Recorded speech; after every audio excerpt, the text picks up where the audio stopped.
There he is. All right, you ready to get this show started? I do. Does it look like I'm jockeying to a giant robot penis?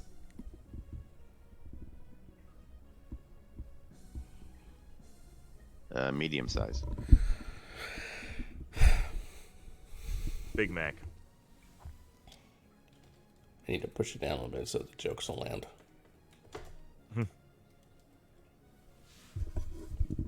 Wow, looks like you just got long hair.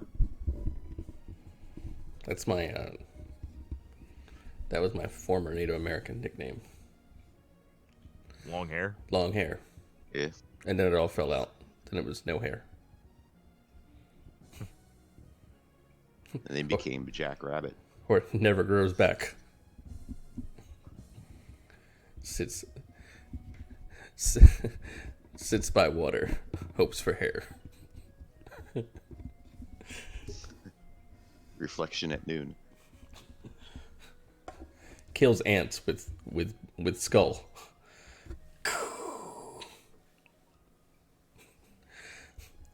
The fucking Mumbo. Or please wear sunglasses around. Mumbo token. The Mumbo token. All right. So if we still wanted to go over the Mario cartoon, I have a lot of notes for the first act.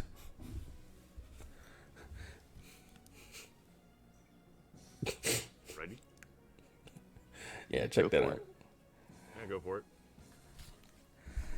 So I don't know about you guys, but in reviewing the first episode of the Super Mario 3 cartoon, it brings back a lot of nostalgia for me, because I remember watching those dumb cartoons when I was a kid, and I love hearing all the sound effects in the episodes, because it's just great. And I know they did that for the one that they based off of Super Mario Bros. 2 and the one for Legend of Zelda, and it's just pretty awesome to me. I don't know if they did them for Captain N. I can't remember off the top of my head. I cannot remember either. It is amazing to me that I think that's what makes a good video game cartoon, when it actually uses the sound effects from the game. I mean, even in the Super Mario Bros. Super Show with Captain Lou Albano, I mean, they had the sound effects in just the live action. I'm like, okay, this is Mario to me. It gives really, really good imagery for theater of the mind. And because of that, I'm just like, okay, I can enjoy this show because it's hitting all those strings and everything for the game itself. Now, speaking of that, he did not come back to voice Mario again. I don't know if you noticed that. Lou Albano? Yeah. Yeah, I noticed that. There's only two. Can you find out the only two characters that came back to voice the same characters? From the Super Mario Bros. Super Show. Yes. Whew. I can find out for you. No, I know who they are already. Well, I don't. I figured it out while I was watching. Okay, educate us. The only two characters that came back were Bowser and Toad. Everybody else has different voices, which makes sense. Mario and Luigi and Princess Peach. Or Toadstool, as she was called back in the day. Princess Toadstool. That was back in the day, and they did like so much different crossovers for the first episode. They decided to go, let's go Ninja Turtles, but with Ninja Koopas. Yeah, that was pretty funny. But that's something they've been doing. Like they did in like every episode. They were just parodies of something because they couldn't actually write a good episode. They were like, just let's parody something and go with it, and then we'll finish it. But somehow it ends up still better than Bubsy and the Battletoads pilot. I could watch this show and not sit there and go. I just wonder why Bowser looks like King K. Rool. Or does King I K. call Rool it- look like Bowser?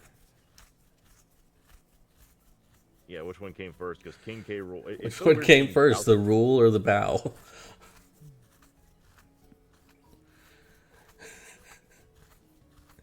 I do like how they made Bowser green. It's just like, okay, you can still tell it's Bowser. Because I guess they were just going with like his game design, but yeah, you could still tell it's Bowser, but not Bowser.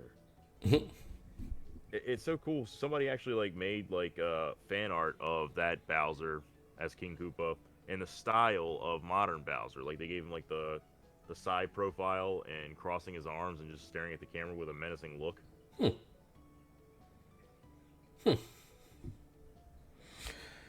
Did you like how they the first episode they were doing Giant Land?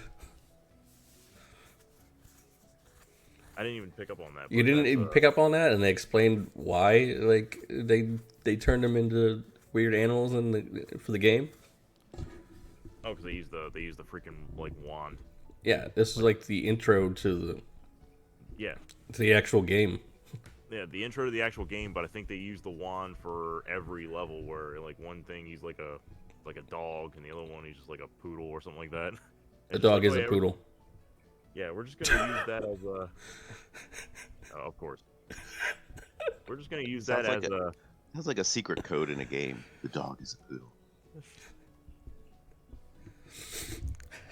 The one code that I remember that's kind of like that was with Destruction Derby 2, and the code was called Max R Poo. MACSRPOO. Sound like you were doing the Mickey Mouse Club. MACSRPOO. I also didn't notice at 302 that Mario jumps higher than Luigi. I'm calling bullshit on that. Oh boy, yeah, that is bullshit. Yeah, so Mario jumps right up to the pipe, and then Luigi has to jump on top of like a overhang and then up. I was like, the fuck? How'd you guys fuck that up? He wasn't trying too hard. Yeah,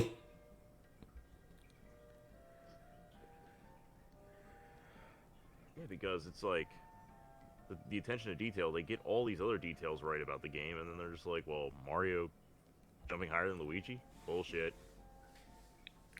Total bullshit. Although, did people really pick up on that back in the day, or is it just something that we just know just by looking at the game mechanics? It over came the in years? Luigi. It came in Mario 2. Yeah, that's It's because they 1988. all had different abilities.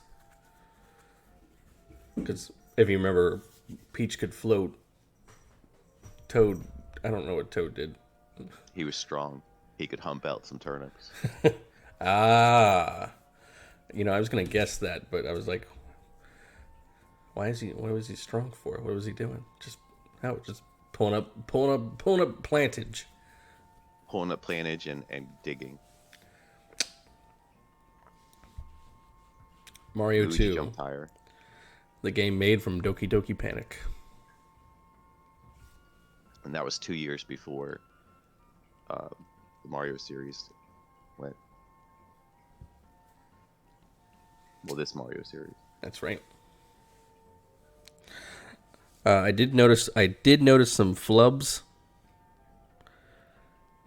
They and if I'm thinking about flubs, I always go back to the Ninja Turtles cartoon because they messed up all the fucking time. Ray knows what I'm talking about. Attack of the Killer Pizzas, especially. There's like two turtles colored the same color. Yep. Michelangelo talking out of Donatello's voice, or like all kinds of shit. Shit that you would just be like, oh, what the fuck happened there? Yeah, you don't Oh, even God. notice it until like. At least when I was a kid, I didn't notice things like that. But as an adult, I'm like, man, they really fucked up. There's Shatner. There's Lewis. There's Shatner. There's Lewis. So one time they colored Luigi blue. He was sad. They ran out of green. They ran out of green palette. And then one time, they colored him the same color as Mario. And it wasn't like they weren't on like separate screens. Luigi was locked up in the cage, and he was colored the same color as Mario. Is that like early episodes of And Dragon it happened. Ball Z? It happened twice. I have it down. It happened twice. Is that like early episodes of Dragon Ball Z where Vegeta had like this like poop colors on? I think that's just how he is. And then I think I wrote down like later in the episode, Luigi and Toad still had this like weird face. I think it was the precursor to like the Luigi driving face because he was like, I'm like, who drew that? Did you see the compilation where they put freaking Jim Ross over top of him? You stupid son of a bitch! Do you realize what you've done? No, but now I need to. Yes, it's pretty amazing.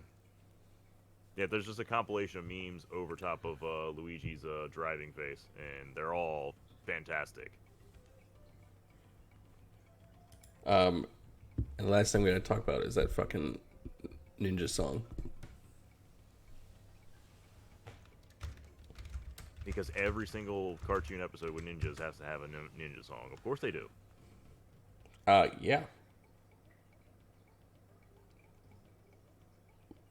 Yeah, I found it not to be as cringy as most like cartoon songs, and I just found it to be actually found it to be pretty interesting in terms of content. But man, this was obviously, if you want to go more in depth about the song, like up there as I would definitely put it over Battletoads as Jesse's Band.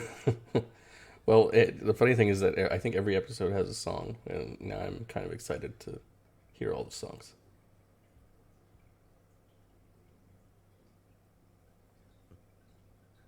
Get one with Pond Hopper. We're just surfing, yeah. Well, it looks like there's an episode where they're all in frog suits, so I obviously cannot wait for that.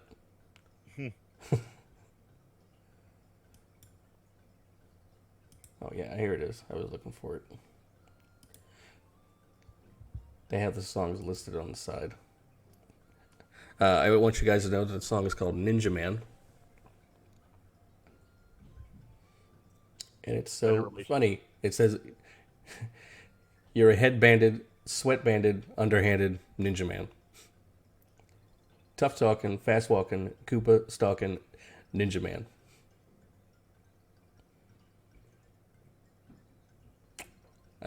Those are the best lyrics I've ever heard in my entire life. Insane lyrics. Just absolutely insane lyrics.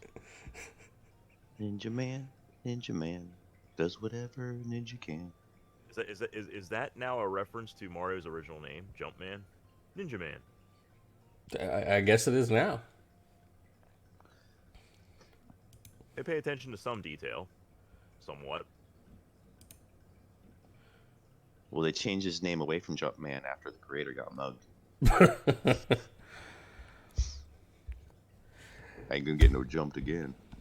It's like, I was only doing what you said. Jumpman. Okay. So I did. Alright, that's all I got for that episode. We can talk about the other one at a later time. I didn't write so many notes down.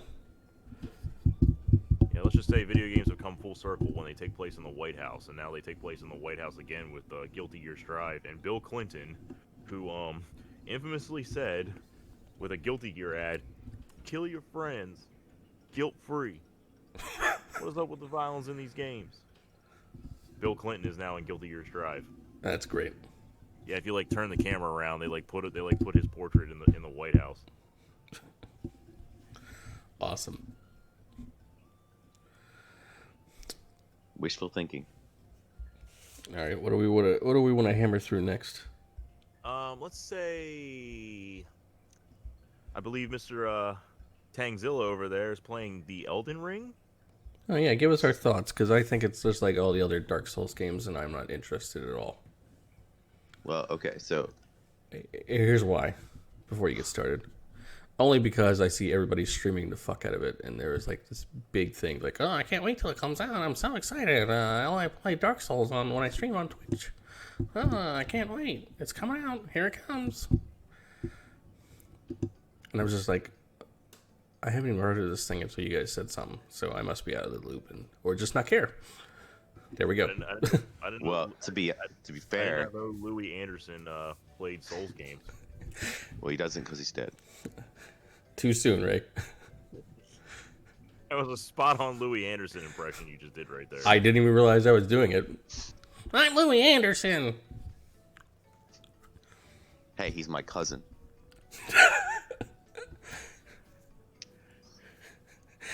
All right. So to be fair, everyone did the same exact shit for Kingdom Hearts 3, which you didn't jump on board with, and everyone did the same exact Thank you. shit for Final Fantasy VII Remake. Which Ray absolutely did. Right. No regrets.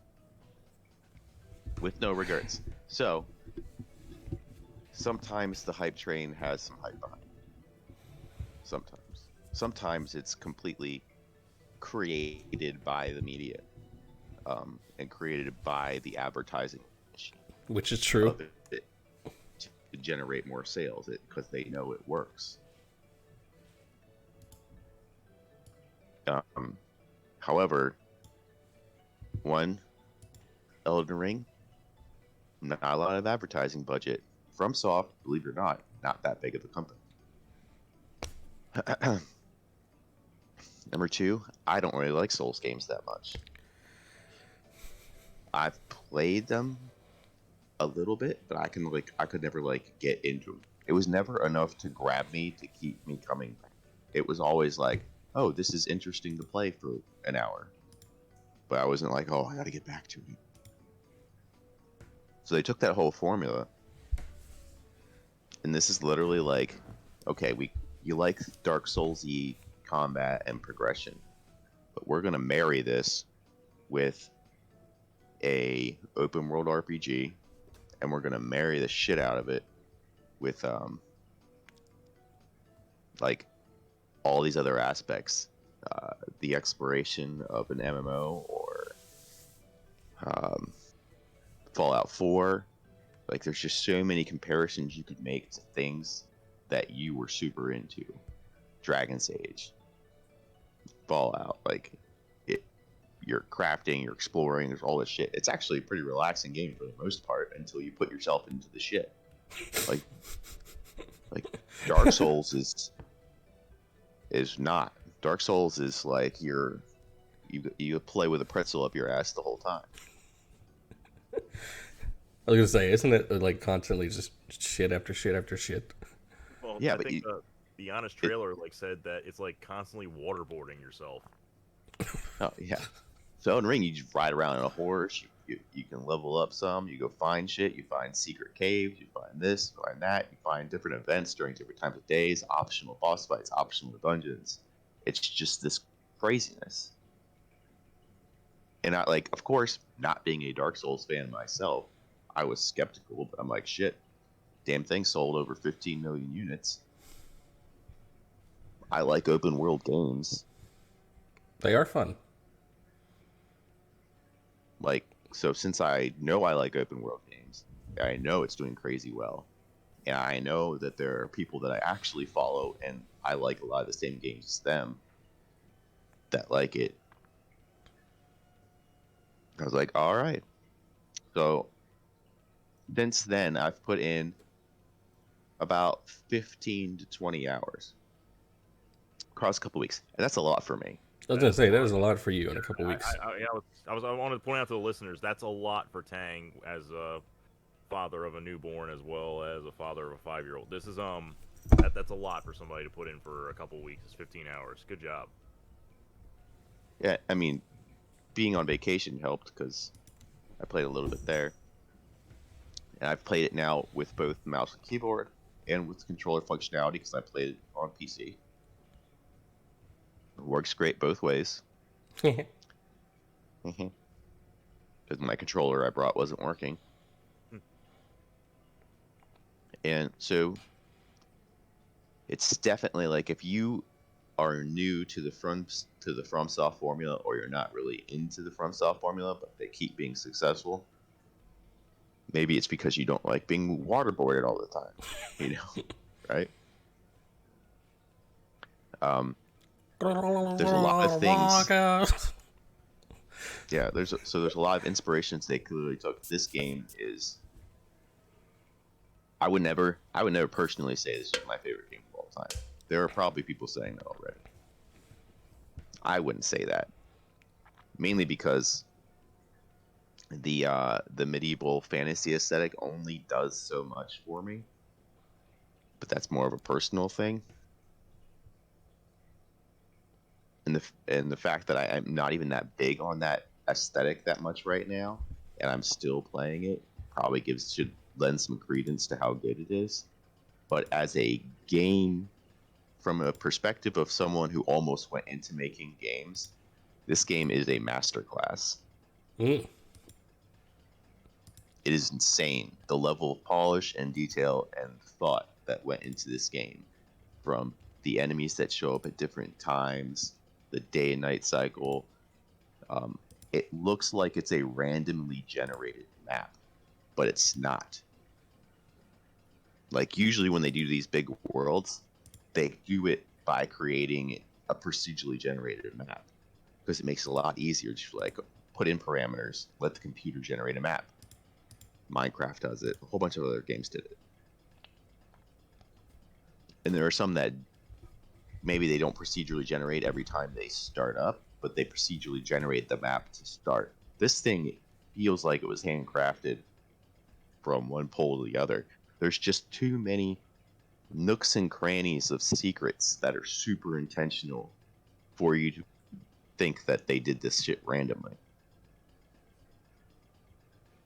And if you're like me, who is a longtime solo MMO player, like, I like doing grouping with people here and there, but the majority of my time was spent with myself. And there's a whole subset of people who play MMOs that do that because they like feeling like they have a one-player-ish game, but they also like feeling part of a community. Like, it's nice to be like, oh, there's someone else there doing something, and I'm doing my thing, he's doing his thing, we're cool.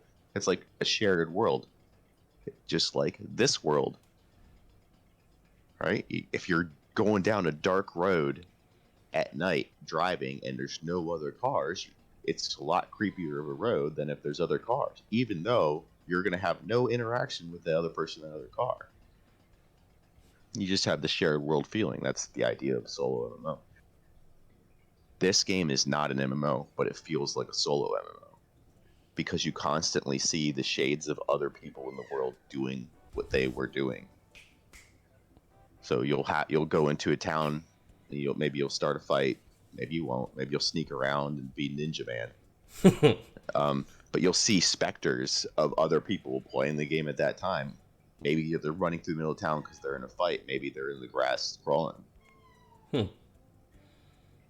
So it gives that kind of vibe. And there's different ways of approaching everything. So it's not like, this is the path you must go down. You can pull it. You can do fucking pulls like it's vanilla WoW. Ooh. I see that dude. I'm gonna turn this corner. I'm gonna like whack him with a rock and then pull line of sight and pull him away from the rest of the guys because there's too many fucking guys over there. I think Jeremy's got to take a poo.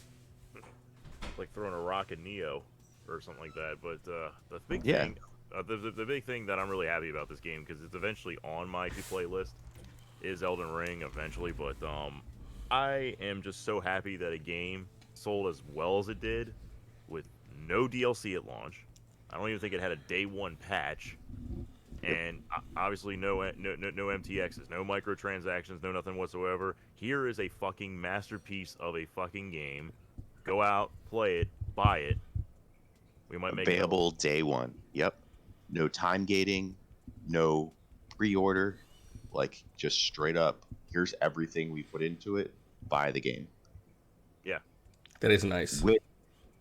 And not to mention, they basically did Elden Ring like themselves. So the big thing with Bloodborne was it was funded by Sony. That's why it's only on PlayStation. This thing, no wonder it took them so long to do, because it's out on everything. So they probably didn't take a lot of funding. They did 99% of this shit in-house.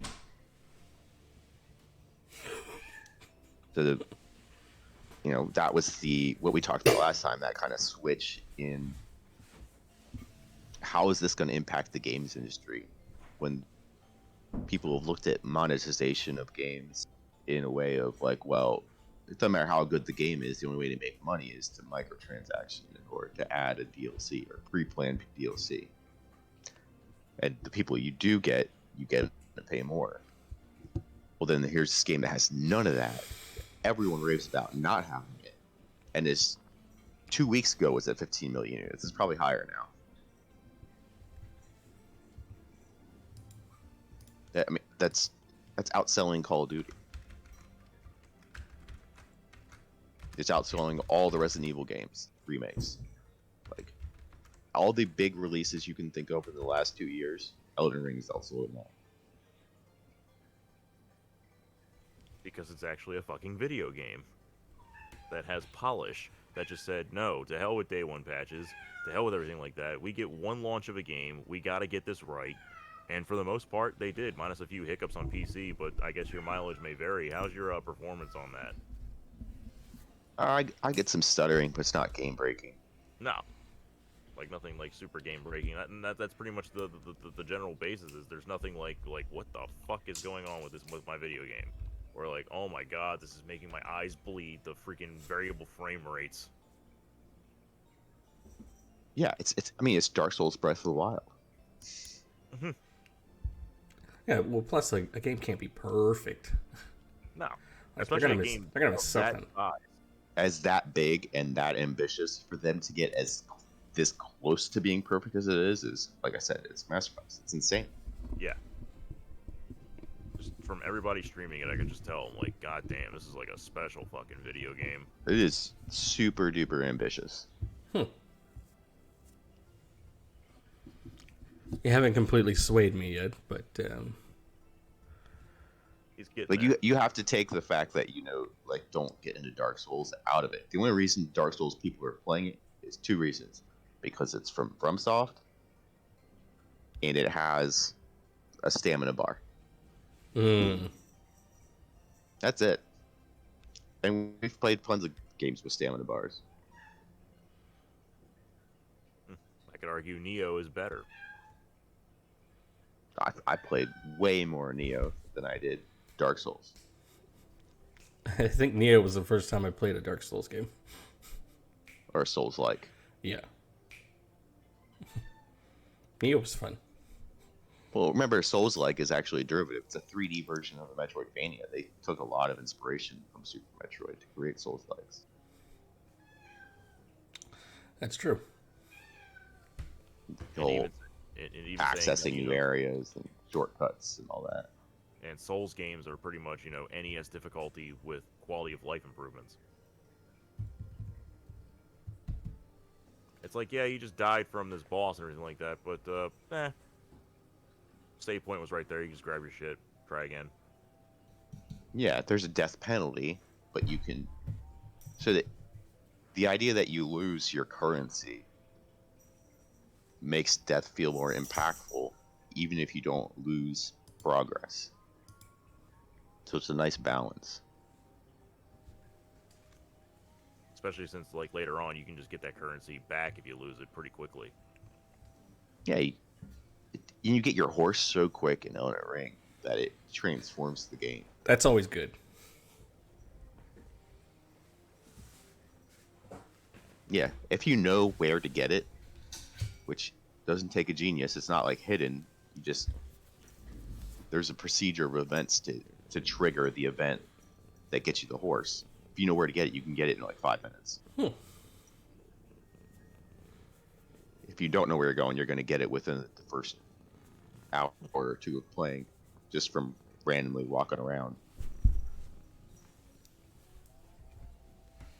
My question is, did you take on that Golden Knight with or without the horse? Like, I did beat him, and I beat him on the horse. And it was not easy. Did you go in there like Sir Didymus?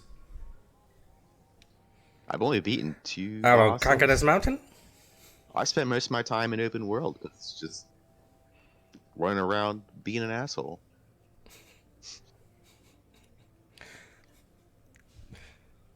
Because that's gotta what you figure out should the do. world. Just run around and be an feels asshole. dangerous.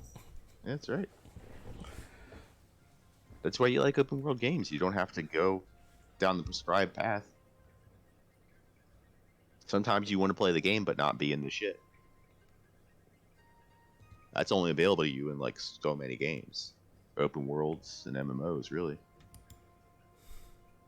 I guess Ray could say that you could just log on to 7 and dick around the gold saucer. Dick around the gold saucer, just go around different parts of the world, see what's like different about it, and Well, not the remake. That's a linear path. yeah, not the remake. That's a linear path. Maybe there's hope for the second part. Yeah. I mean, Chapter 14 allowed for a little bit of like exploration where you can just go around and be like, look at all the cool shit that's around, and then after that, it's like, okay, back to on the rails. But that was what the basic old school Midgar was. As you just went through like, okay, you're going from like point A to point B, point A to point B, like for 5 hours, and you're like, oh shit, there's a whole world out here? Fuck. I thought the whole game was in my pants. Elden Ring, you're getting that from minute 1, and it's like times 1,500. Yeah, it's literally just go do whatever the fuck you want. Yeah, it's like, how long is this game going to take? But in a good way. Well, the 80% speedrunners, they're beating it in like 5 minutes. Like some like stupid fast, using bugs and stuff, obviously, because it's 80%. I heard the record was down to like 20-some minutes. That was like a week ago.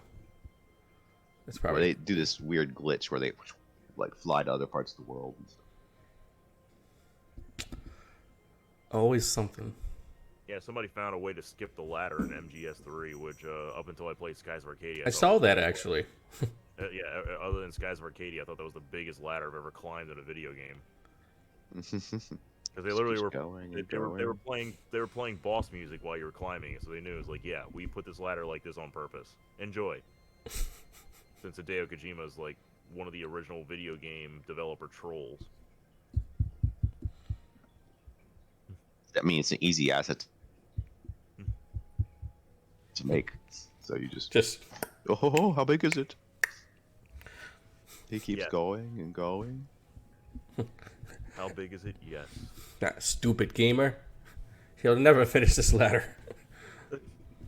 Hell, I mean, if anything, if you want to talk about streaming it, and we talk about first-time playthroughs,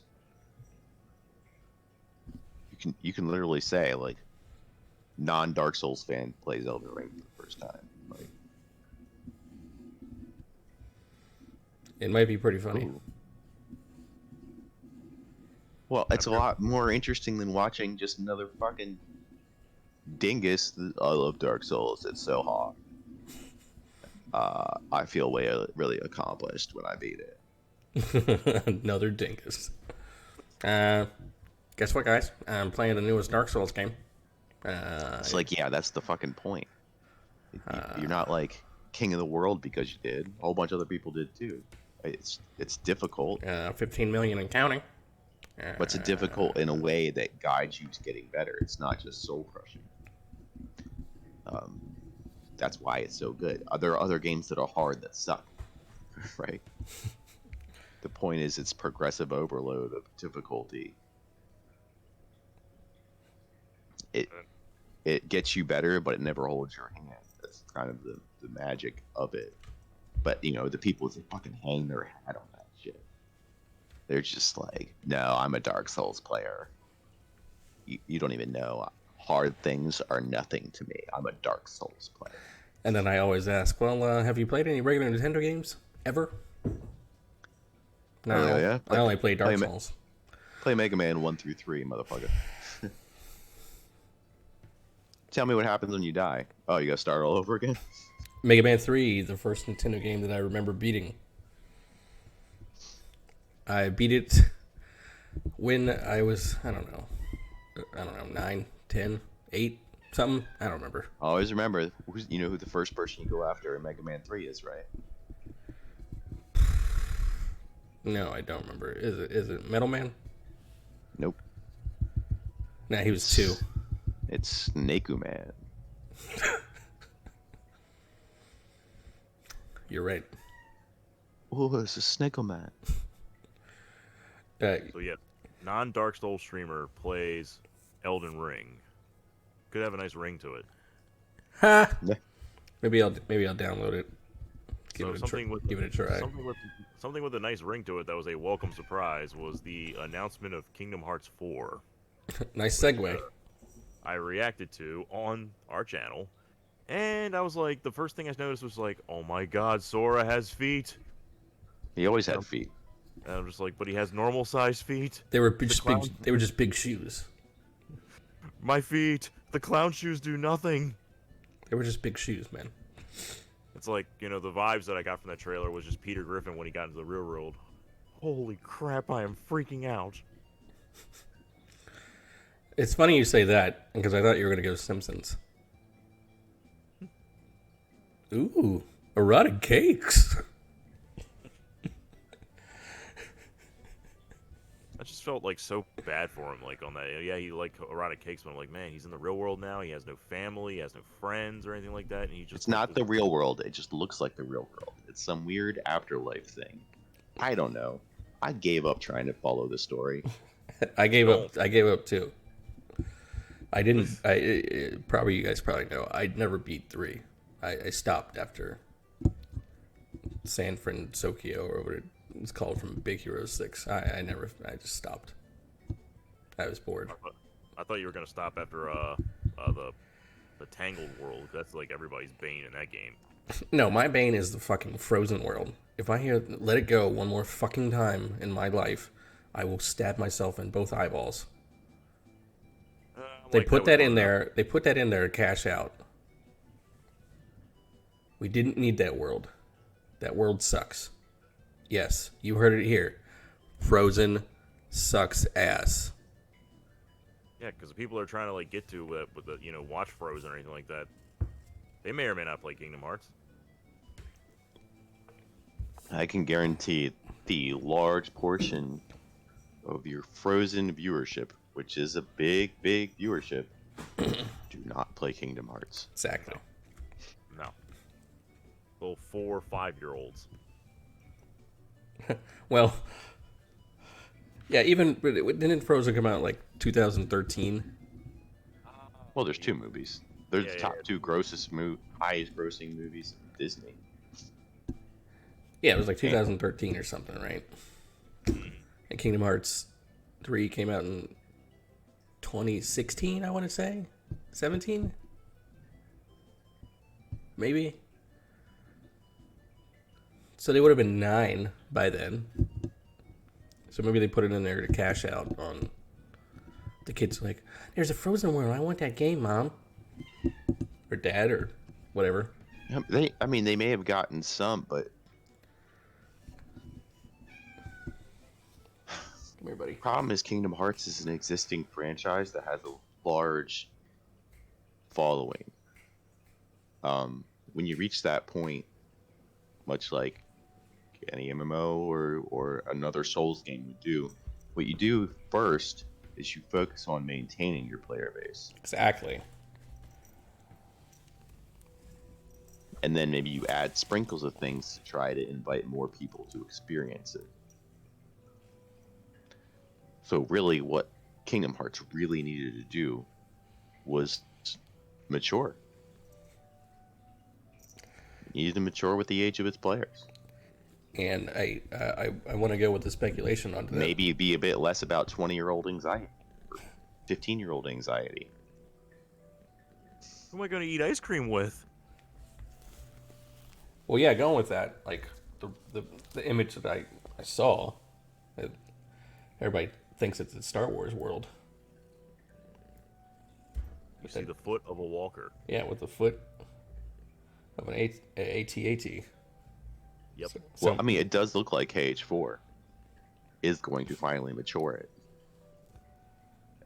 And for them to announce it that fast probably means that they know that maybe we misstepped a little with 3. Yeah. A little? I'm going to say very. 15 years between releases? with all this bullshit like pi numbers in between. Yeah. Yeah, half a candle up a donkey's ass. Or Hey, I was I still... ranted about that on our first E3 cast.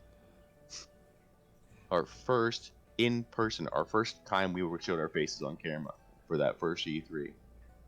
I ranted about fucking Kingdom Hearts and their goddamn crazy amount of spin-offs and their names don't make any sense and all that shit. And they were like, "Oh, Kingdom Hearts 3 will come out." Yeah, okay. Yeah, okay. Kingdom Hearts Death by Smoochie. Hey, I will still sit here and say that Kingdom Hearts Dream Drop Distance is... You can't even say it. Yeah, exactly. See, I fumbled over it. It's still one of the better entries in the franchise. Kingdom Hearts 3D, because they wanted to put it on 3DS. So they're like, oh, let's make it like a cool acronym, Dream Drop Distance. Isn't Dream Drop like a remake? No. Or a prequel? No. It actually goes time-wise in order. It was basically 3, but they didn't want to call it 3. Oh, because that'd be too easy? I don't know. Yeah. Yeah, as a matter of fact, you were talking about like making like a remake or anything like that. But what you're thinking of, though, Tang, is the fact that since they lost the source code for the original Kingdom Hearts, they took Sora's model from Dream Drop Distance and used that for Kingdom Hearts HD. That's funny. Kingdom Hearts, heavy dick. Yeah, but overall, I'm like, okay, so they're gonna have Star Wars worlds. This probably also means they're gonna have Marvel worlds. Oh, yeah. The cash cow has changed. Like, I'm 100% banking on it. I'm gonna say 100% that Kingdom Hearts is going to Marvel worlds because of the fact that Square Enix was actively developing Marvel games, including Avengers, Guardians of the Galaxy. Yay! Didn't meet sales expectations. The fuck? Well, I'm going to 100% just bet it's going to be fucking Spider-Man. Like, especially since it'll probably come out on PlayStation. Yeah, the PlayStation, and then you're talking about the fact that they were kind of showing a little types of like hints of web slinging when he was going up against the giant freaking Heartless, and basically Quadratum, the Verum Rex world, and that's like the big thing that everybody was looking at was the fact that if you played Remind, which does redeem KH4 a little bit, and there's a fight like a super boss fight against Yazura, I think his name is the main character of Verum Rex, which is kind of funny that freaking Rex from fucking Toy Story got to play FF Versus 13 before anybody else did. Because the game is basically what FF15 should have been. That's funny. It was the original concept for FF15, where it takes place in this dark city. You got this like brooding like prince, just like kind of like an old like mafia tale, and it devolved into what 15 became when it used to be a game called FF Versus 13. So now it looks like Nomura is getting a shot at playing, or getting a shot at actually putting out his vision for FF Versus 13, and he's doing that with now Kingdom Hearts 4. And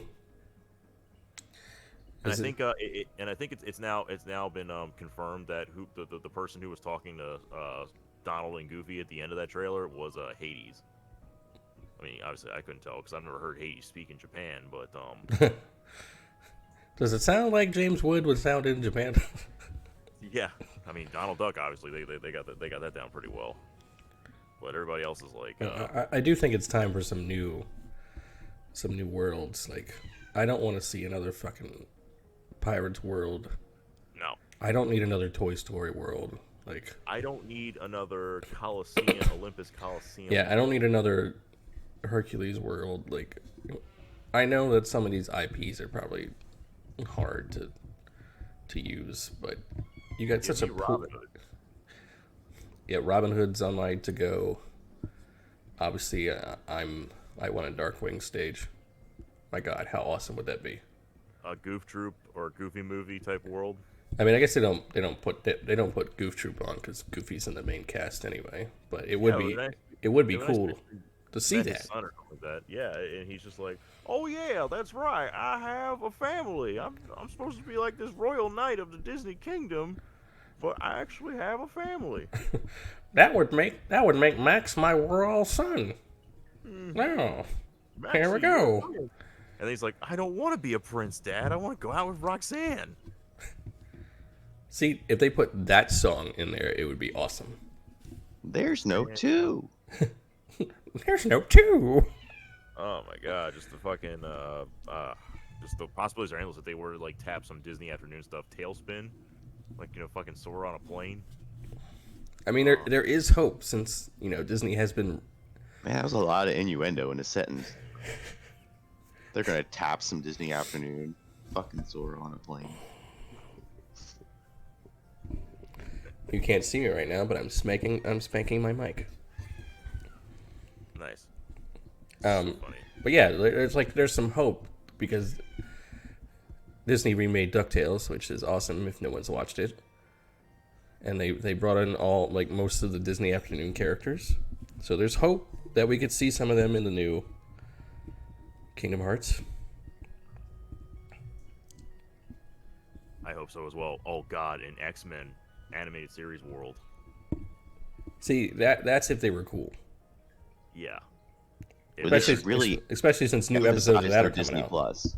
They really need to emphasize what's successful for them on Disney Plus. That's what they should be doing. So, what's their successes on Disney Plus? Mandalorian.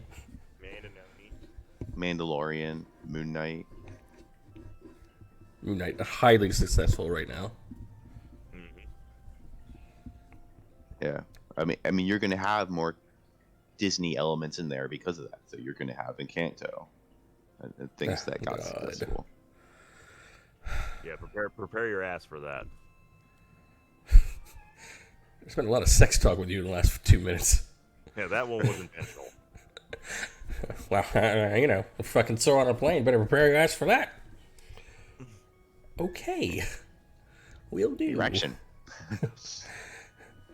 Did you say erection or correction? Or both? Correction, erection. Erect. Hold on. Richter. Thanks, you. I guess the cat's here. Now he's got like his Japanese like samurai gi on. Pretty awesome. The way that how does that blanket just go around you? Is it like a samurai snuggie? Yeah, it's one of those like fleece throw blankets that aren't that big.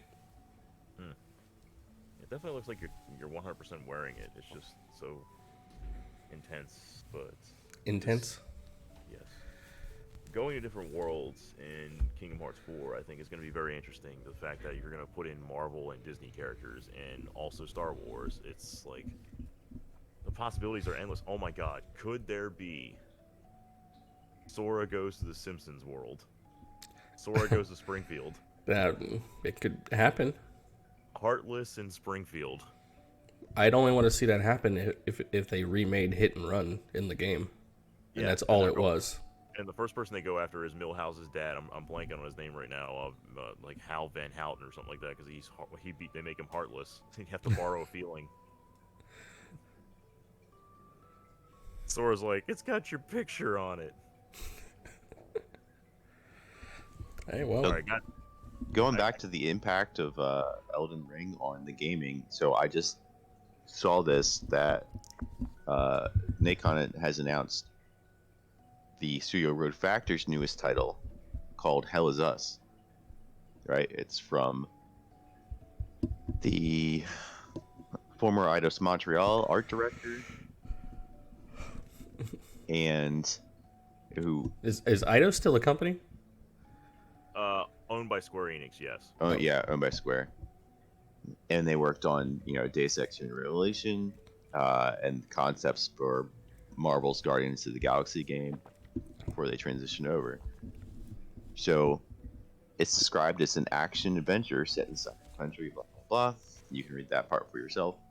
The interesting part of here is that they asked him about his game because it's just revealed, and he says, "Our goal with Hell Is Us to bring back true adventure and exploration. There's no need for a detailed quest log or a precise waypoint on the map.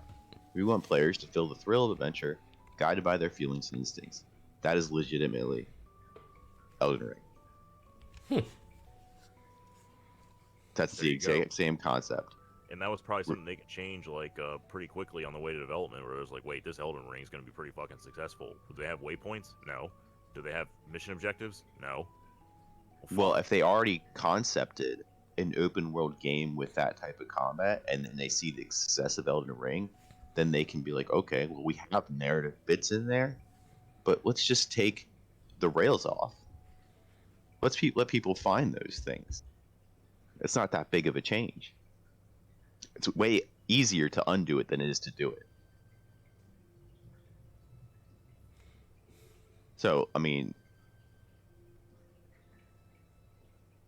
and they have plenty of time. It just got announced, and it's going to get released sometime in 2023. Yeah, that's plenty of time. So it's definitely in that window where it can be like, oh yeah, I mean, it's 2 years after Elden Ring launched. Like, it is definitely influenced by that game's success, 100%.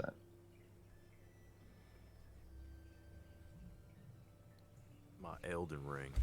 Before we wrap this puppy up, anybody else have any final thoughts on what they're excited for in the coming weeks as we're getting closer and closer to quote-unquote E3 time, but not E3, but we're just going to have people just announcing games just randomly out the wazoo. Like Kingdom I Hearts. don't know if I'd say I'm excited for it, but I am highly anticipating seeing what happens on the 19th. Isn't that WoW Day? That's WoW's stream for revealing the next expansion. I don't know, cautiously optimistic. It's their first expansion reveal since we know that, Microsoft's coming in. Microsoft is another one that, despite maybe some previous issues with it, they are not that heavy-handed in the microtransaction market compared to a lot of other publishers. Very little. They're doing. They got a happy medium with that. Like, Halo Infinite's multiplayer free. Xbox Game Pass, still best Game Pass service out there. Is Elden Ring on Game Pass? No, they don't. Okay. It might eventually be, but it's not a first-party Microsoft game, so. Yeah, first-party titles get like day one launches on Game Pass, whereas every third-party title, like, it usually takes a while. It's when it gets into like basically greatest hits territory. Oh, okay. Yeah. Which is still not bad, because I mean, it takes games not that long to drop down in price, and then all of a sudden it's like, okay, well now it's available, and you still got a little bit of hype with that, and hype, continues. I remember like a lot of times when they discounted Bloodborne, there'd be like return to Yharnam events, and people would like re-hype up the game and get back with the single-player MMO type style of those types of games back when they were still, Souls-like, or Souls games in general, where it wasn't open world, but you still had like that world interaction with other people, where anybody can come into your game and just like check it out, and you can see the shades of everybody like walking around. And I remember like when they discounted Bloodborne, a lot of people returned to that because that game's got like a really dedicated community. Well, like I said, maybe I'll check it out. I am going to be streaming a lot alone next couple months. Elden Ring would be a fantastic thing while I'm away. Well, I would be tickled pink to see Jeremy go through. Well, we can't forget about Mystical Ninja now. No, that there's priorities, right? Mystical Ninja. You heard it here first. Mystical Ninja is priority one, bitch. If you're a decent player, you're not going to take that long to get to Mystical Ninja. 12 hours. Remains to be seen, but I could probably do it. Is that so? Depends on how much help you get from the internet. Hey, No help from... we went through most of Pokemon without too much help from the internet. Yeah, we were good on that. It's usually just like, what is this type weak against? Okay, I can figure it out from there. Me, I just go with what I just hit stuff and just make sure that it works. I'm like, oh, he looks like a grass type. Here's fire. Or oh, it's a water type. It always works for me. It's way more convoluted than that. Eventually, It does. you got shadow and metal and all kinds of shit. Yeah, and so we've already got steel. Yeah, Steel sucks. there's this player on the baseball team that we were playing last night. His name is Onyx Vega. So I would announce him, and then I would like go to the sound guy, and he'd be like, "Okay, I'm gonna play the Onyx sound effect from Pokemon." I'm like, "Oh, awesome! So we're gonna hear Onyx after I announce him." But no, I announced him as Onyx Vega, and then it's he played the fucking Onyx sound from Game Boy. I was like, without context, which is gonna be most people in the stadium, that sounded like an 8-bit fart. But then by like the 9th inning, Onyx comes with the bat and people are already drunk, and the one guy just shouts out, he's like, "Onyx, I choose you!" But then, he proceeds to like crack a double to the right field wall. I'm like, no, Onyx just chose you. And then our sound guy then played the Pokemon theme on organ. Awesome. Yeah. That's what we do with these games, especially, when it's like the game's completely out of hand. We just go completely off rails, and it's amazing. And also, my production director, he wants the Waluigi crotch chop as a GIF. And he's like, "What? It's a W." Can he just pay you to buy the costume and you just do it in real life? See if you can get that working. Like we've seen the Waluigi crotch chop enough. We want to see you do it. I got the hat. I got the hat right over there, man. But have you seen it in a minor league stadium on the big screen? I want to see you go up and go. Well, gentlemen, I gotta hop off here. I got a little bit of a drive ahead of me, and all right, cool. Good job, boys. This has been pretty fun this morning. I just freaking just hyping over the fact that we have a good video game that has no microtransactions or downloadable content. We found a good old school video game cartoon that doesn't make us go, "Ugh, what the fuck is this?" And there could be some hope for Kingdom Hearts 4. Stay tuned for more on Sleepy Bear Games. Erection. Direction. All right, gentlemen, take it easy.